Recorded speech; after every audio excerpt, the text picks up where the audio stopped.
এই জন্য এতিমদের সাথে আল্লাহ পাকের সরাসরি সম্পর্ক থাকে, কারণ তাদেরকে সবাই গ্রহণ করতে চায় না।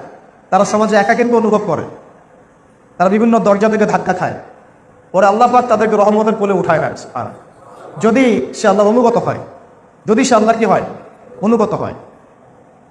আল্লাহ পাক নবী মুহাম্মদ সাল্লাল্লাহু আলাইহি ওয়াসাল্লামকে মনের কষ্টের সময় বলেছেন, আলাম ইয়াজিদকা ইয়াতীমান ফাআওয়া, আমি কি তোমাকে এতিম অবস্থায় পাই নাই?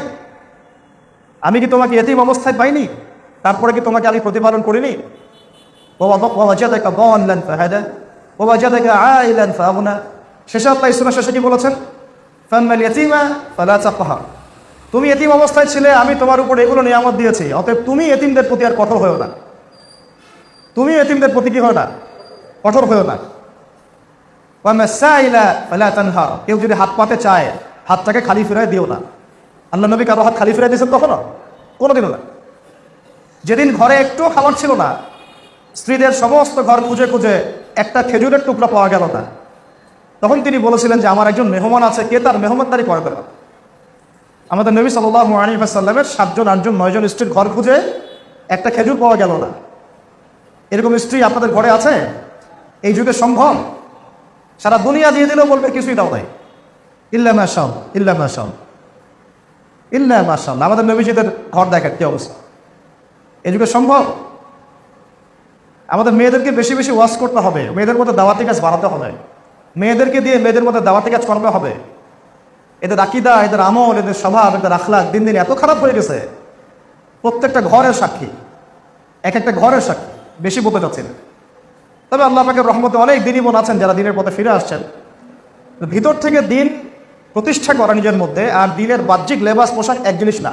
নবী এই ইতিম নবী সাল্লাল্লাহু আলাইহি ওয়াসাল্লামের মা ইন্তেকাল করেছেন 6 বছর বয়স, ইতিমের উপরে ইতিম।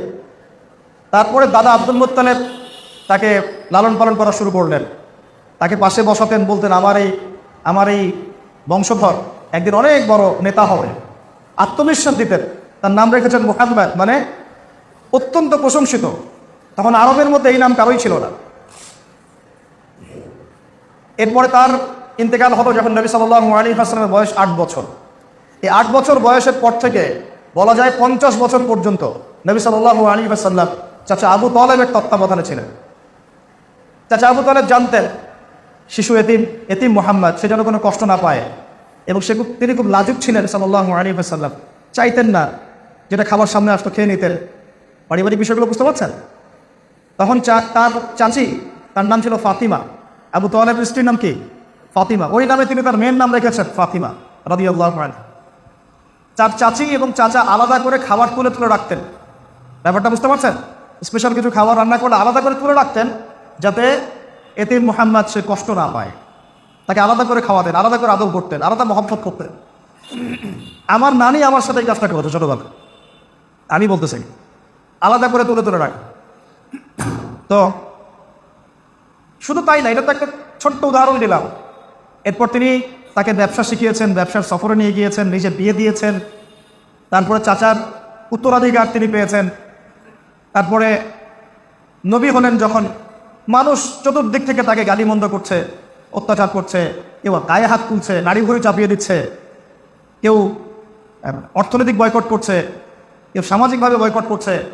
এমন কোনো নির্যাতনের স্রোত নাই যেটা আল্লাহ নবী সাল্লাল্লাহু আলাইহি ওয়াসাল্লামকে ফেস করতে হয় না, এমন কোনো স্রোতই নাই। শারীরিক, মানসিক, আত্মিক, অর্থনৈতিক, সামাজিক, রাজনৈতিক সব ধরনের নির্যাতন তাকে সহ্য করতে হয়েছে। এই সময় একজন ব্যক্তি পাহাড়ের মতো তার সামনে দাঁড়িয়ে আছেন তাকে প্রোটেক্ট করার জন্য, তার নাম চাচা আবু তালেব। কি নাম? আমরা এটা করতে পেরেছি?